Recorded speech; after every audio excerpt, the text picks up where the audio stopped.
Hi hello friends, good morning everyone. Welcome to Lakshmi తున్నమ్మాయి. ఈరోజు video ఏంటంటే శ్రీరామనవమి పూజ అది చేసుకున్నానండి. అది ఎలా జరుపుకున్నాను మీకు చూపించేస్తున్నాను. ఇక్కడైతే అన్నీ అరేంజ్ చేసేసుకున్నాను.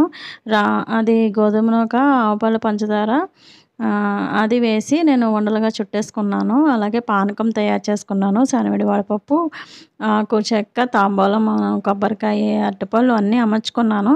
అలాగే రాములవారి పటాన్ని అయితే మామిడి కొమ్మలు, పువ్వులతో అయితే ఇలాగ అలంకరించుకుని పసుపు వినాయకుడిని చేసుకుని దీపం కూడా నేను రెడీ చేసుకున్నాను. ఇక్కడైతే దీపం కూడా పెట్టేస్తున్నానండి. నేను మా చెల్లి అయితే పూజ అయితే చేసుకున్నాము. పిల్లలైతే ఇంకా లెగలేదు, ఎందుకంటే ఎగ్జామ్స్ అవి అవుతున్నాయి, అందుకని వాళ్ళైతే తొందరగా లెగలేదు.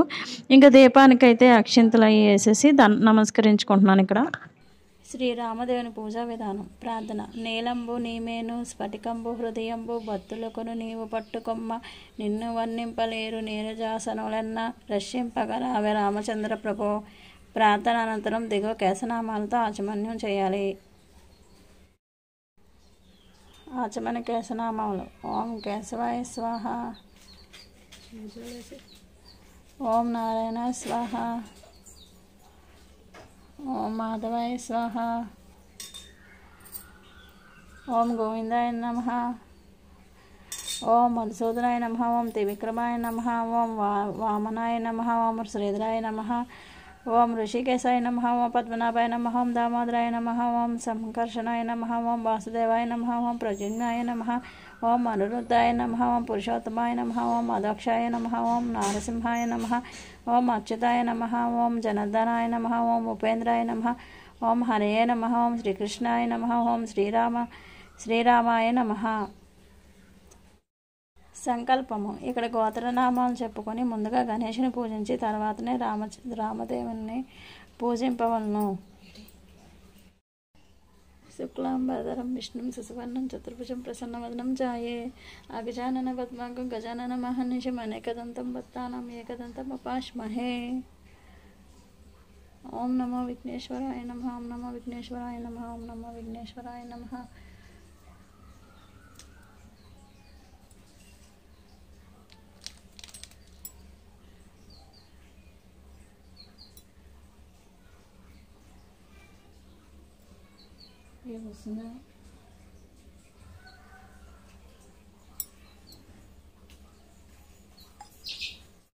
ఇంకా అక్కడైతే రియల్ వాయిస్ అయితే పెట్టేశానండి.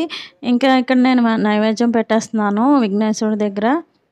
విఘ్నేశ్వరుడు ముందుగా పూజించాలి కాబట్టి మొత్తం నేను ఎలా చేశానో కదా, అదే నామాలు అవన్నీ మీకైతే రియల్ వాయిస్ అయితే పెట్టేశాను. తర్వాత ఇంకా రాముల వారిని అయితే పూజిస్తున్నాను. పసుపు, కుంకుమ, అక్షింతలు, గంధం అన్నిటితోని రాముల వారిని అయితే పూజిస్తున్నాను. ఇంకా ముందే పూజించేసిన తర్వాత కథ అది వస్తుంది కదండి, కథలో అయితే ప్రసాదాలు అవి వస్తాయి, అన్నీ ఉంటాయి, కానీ పూజ విధానం అయితే ఉండదు కదా, అందుకని పసుపు కుంకుమతో అయితే పూజిస్తున్నాను ఇక్కడైతే. ఇంకా తర్వాత ఊదత్తులు కూడా వెలిగించేస్తున్నానండి.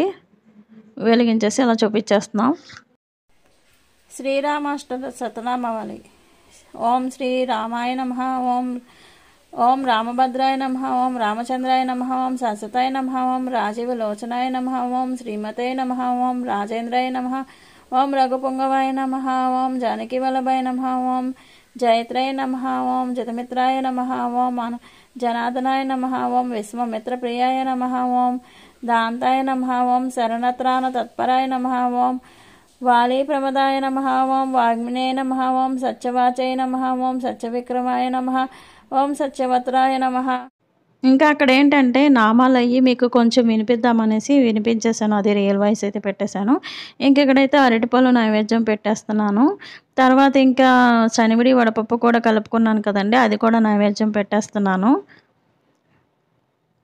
ఇంకా ఒక్కొక్కటి ప్రసాదాలు అయితే పెట్టేస్తున్నానండి.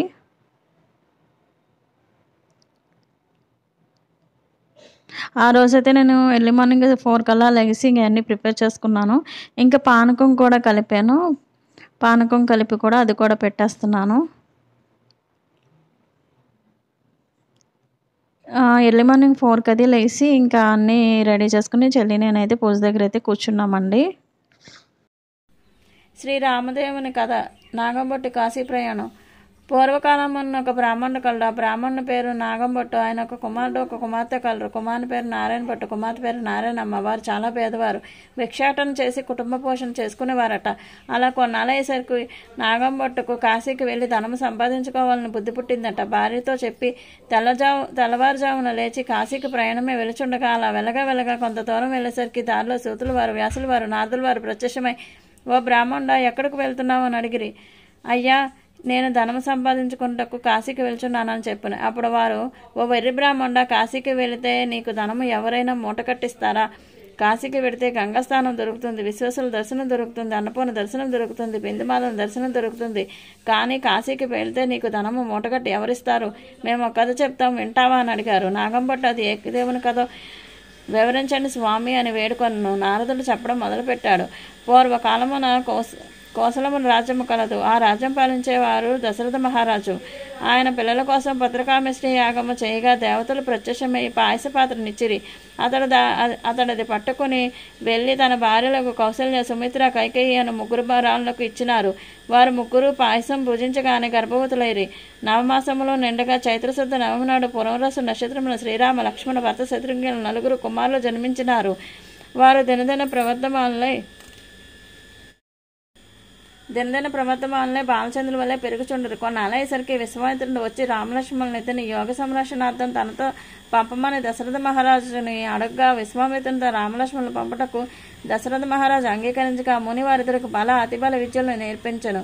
రాముడు తాటకిని చంపి శివుని విల్లు విచ్చి సీతను పెళ్లియాడి అహల్యశాప విమోచన చేసి పరశురాముని గర్భభంగం చేసి కైకవరము చేత 14 ఏండ్లు అరణ్యవాసంలో నుండగా రావణాసుడు సీతను వెతుకుపోగా లంకాపురమున కేగి లంకాదహనం చేసి రావణాసురుని వధించి విభీషణునకు పట్టం కట్టి అయోధ్యకు తిరిగి వచ్చి పట్టాభిషక్తులై సుఖముగా రాజ్యమును ఏలుచుండెను అని వారు ఆ విపుణుకు మళ్ళా రామదేవుని వ్రత కథ విధానం ఇట్లు చెప్పిరి. 5 లక్షవాలను 5 ఆదివారాలను పూజ చేసి ఆవునేతో దీపం పెట్టి ఆవుపాలు, గోధుమ రవ్వ, పంచదార కలిపి 5 ఉండలుగా ప్రసాదం చేసి రామదేవునికి నైవేద్యం పెట్టవలను. 1 ఉండ రామదేవునికి, 1 ఉండ బ్రాహ్మణునికి, 1 ఉండ ముత్తైదునికి, 1 ఉండ ఇరుగు పొరుగు వారికి, 1 ఉండ భార్య పిల్లలంతా కలిసి తినవలని. ఆ విధంగా 5 లక్షవారంలో పూజ చేయవలను. ఈ విధంగా నారదుడు చెప్పినది విన్న నాగంభట్టు వెంటనే తిరిగి తన ఇంటికి పోయి భార్య పిల్లలతో కలిసి 5 లక్షవారంలో 5 ఆదివారంలో రామదేవుని వ్రతం ఆచరించి కథ చెప్పుకొని తత్ఫలితంగా ధనలాభం కలుటకు గుర్తించినాడు. ఇంకా అలాగే మీకు కథ కూడా వినిపిద్దామనేసి అంతా కథ పెట్టడం అంటే కష్టం అండి. కొంచెం అయితే వినిపించేశాను. ఇక్కడైతే ఒక్కొక్కటి ప్రసాదాలు పెట్టేస్తున్నాను. ఫస్ట్ అయితే రామదేవునికి పెడతామండి. రామదేవునికి పెట్టిన తర్వాత నెక్స్ట్ తాంబూలం అయితే బ్రాహ్మణునికి పెడతాము. 5 తాంబూలాలు అయ్యి ఉంటాయి. నెక్స్ట్ బ్రాహ్మణుని తాంబూలం పెడతాం. ఇంకా నెక్స్ట్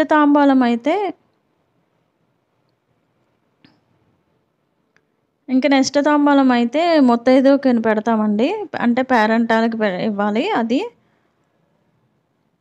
అక్కడ అది కూడా పెట్టేసి చూపించేస్తున్నాను దేవుడి దగ్గర.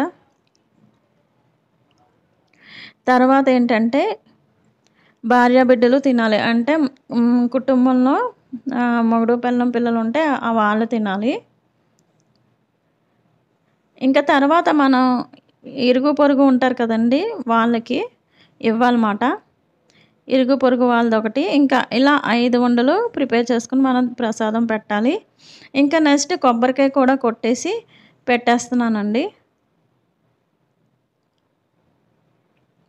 ఇంకా కథ అంతా అయిపోయింది. లాస్ట్ అండ్ ఫైనల్ అయితే కొబ్బరికాయ కూడా కొట్టేశాను. కథ మొత్తం మీకు వినిపించలేను కదండి, చాలా పెద్ద కథ ఉంటుంది రాముల వారి కథ అయితేని. ఇంకా నైవేద్యం అయితే చూపించేస్తున్నాను. ఈ పూజ అయితే మా అత్తయ్య చాలా ఎక్కువ చేశారండి, చాలాసార్లు చేశారు. మా అత్తయ్యకి చాలా ఇష్టం రాముల వారు అంటే. పూజ అది చాలా బాగా చేసేవారండి. ఇక్కడైతే లాస్ట్ అండ్ ఫైనల్ హారతి కూడా ఇచ్చేస్తున్నానండి. ఇంకా మా వారు ఏ రేట్ అని అనుకుంటారు. మా వారైతే వాళ్ళ టెంపుల్ అది చూసుకోవాలి కదండి, రామాలయం అదిని. కళ్యాణ మండపం ఎదురుగుంట రామాలయం ఉంటుంది. రామాలయం అక్కడ ఏంటంటే శ్రీరామనవమి కదండి, అక్కడ కార్యక్రమాలు అవి చూసుకోవాలి. మార్నింగ్ నుంచి ఇంకా ఖాళీ ఉండదు తనకైతే. ఇంకా హారతి అది ఇచ్చేసిన తర్వాత లాస్ట్లో ధూప్ స్టిక్ కూడా వెలిగించేస్తున్నాను. అందువల్ల మా వారైతే కూర్చొని పూజ చేయడం అవ్వలేదు. అక్కడైతే అన్నీ చూసుకుంటారు. అంటే మార్నింగు టెంపులు అంటే ముందు రోజు డెకరేషను అది తర్వాత నెక్స్ట్ రోజు టెంపుల్‌కి వస్తుంటారు కదా! అందరూని.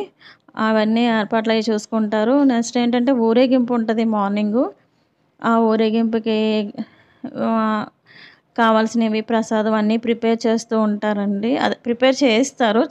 చేయడం కాదు తను. ఇంకా అయన్నీ చూసుకోవడం, ఇంకా కళ్యాణం దగ్గర చూసుకోవడం అయన్నీ ఉంటాయి. ఇంకా నెక్స్ట్ పూజ అయిపోయిన తర్వాత నేనైతే అదిగోండి చెప్పాను కదండీ! మా వారు కళ్యాణ మండపం ఎదురుగుంట టెంపుల్ అనేసి ఇదే రామాలయం అండి. ఇంకా నేను అక్కడికి వీడియో అయితే తీసుకున్నాను. అంటే దర్శనానికది వెళ్ళి ఒకసారి వీడియో అయితే తీసుకున్నాను. చూడండి రాముల వారినైతే చూపిస్తున్నాను. ఇక్కడ ఎలాంటి అభ్యంతరం ఉండదు. చూపించొచ్చు. దేవుడినైతేని వాళ్ళైతే పర్మిషన్ అయితే ఇస్తారు. ఇంకా నెక్స్ట్ ఎంతమందొచ్చారో డెకరేషన్ అంతా మీకు చూపిస్తున్నాను. ఇదేనండి మా ఊరి రామాలయం. అంటే పాత బజారు వీధి రామాలయం ఇది. ఇంకా అందరూ అలా కూర్చొనున్నారు దర్శనం చేసుకునే అలాగా. ఇంక నేను, చెల్లి, పాప అందరం వెళ్ళాము. బాబు మొత్తం అందరం వెళ్ళామండి దర్శనానికైతేని. ఇంకా ఆఫ్టర్‌నూన్ అయితే కళ్యాణం అది అయింది. నేనైతే వెళ్ళలేదు. వీడియో అయితే తీయలేదు ఫ్రెండ్స్. ఆ రోజు నేను కళ్యాణానికి ఎందుకెళ్ళలేదంటే, మా పాపకి కోలాటం ప్రోగ్రామ్ ఉందండి. దాన్నయితే రెడీ చేయాలి కదా! అందుకని ఆ బిజీలో ఇంకా ఉండిపోయి, ఇంకా మార్నింగ్ అయితే చాలా విపరీతమైన ఎండుందండి. ఇంకా టెంపుల్‌కి వెళ్ళి వచ్చేసరికి మాకంతా అయిపోయింది. ఇంకా నీరసం అది వచ్చేసి ఇంకా అలాగింకా పడుకొని ఉండిపోయాము. ఇంక తర్వాత దాన్నయితే రెడీ చేసి కోలాటానికైతే పంపించేశాను. ఇవైతే మేము తీసుకున్న పిక్స్ అండి నేను, మా చెల్లి. Okay friends. నా వీడియో గనుక మీకు నచ్చితే లైక్, షేర్, కామెంట్, సబ్స్క్రైబ్ చేసుకోవడం మర్చిపోకండి. పక్కనే ఉన్న బెల్ ఐకాన్ క్లిక్ చేయండి. క్లిక్ చేస్తే ఆల్ అని ఆప్షన్ వస్తుంది. ఆల్ అని ఆప్షన్ మీద క్లిక్ చేస్తే నా నోటిఫికేషన్స్ మీకు రోజు వచ్చేస్తాయి. మీరు రోజు నన్ను వీడియోస్ ఫాలో అవ్వచ్చు. అలాగే నన్ను సపోర్ట్ చేయండి. మోర్ వీడియోస్ అయితే పెడతాను. Take care friends.